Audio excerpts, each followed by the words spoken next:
Et allons d'abord au Sénégal, où la transition énergétique est visiblement en marche. Partout dans le pays, le virage vers les énergies renouvelables est visible, je vous le disais, avec la volonté de réduire de plus en plus la dépendance du pays aux énergies fossiles. Fatou Cissé est à Dakar pour Média TV. Ici, au Sénégal, le virage vers les énergies renouvelables suit son cours avec une adoption massive de panneaux solaires à Dakar et en zone rurale. Dans des quartiers comme Grand Dakar, les kits solaires hybrides se multiplient pour lutter contre les délestages, affichant une production estimée de 4,5 à 5,5 kW par jour sous l'ensoleillement local. Les ménages des zones rurales accèdent plus facilement aux solutions solaires pour pallier les coupures fréquentes du réseau, voire la non-disponibilité du réseau. Pour les entreprises, l'énergie solaire est une solution fiable, abordable et durable.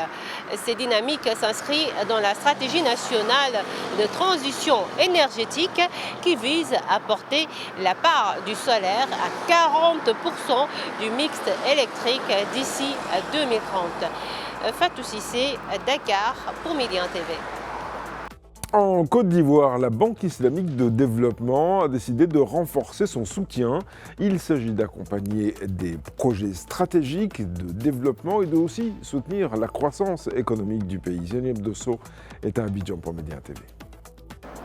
La Banque islamique de développement a accordé un financement de 200 millions d'euros à la Côte d'Ivoire pour la modernisation du tronçon Tafiri-Ferkessédougou de la route nationale A3. Ce axe stratégique fait partie du corridor Abidjan-Ouagadougou, principal lien routier entre le port d'Abidjan et les pays sahéliens enclavés, notamment le Burkina Faso et le Mali. Il joue un rôle clé dans le transport des marchandises, en particulier les produits agricoles, les matériaux de construction et les biens de consommation. Les travaux visent à fluidifier la circulation, à réduire les temps de parcours et les coûts de transport en améliorant la sécurité routière.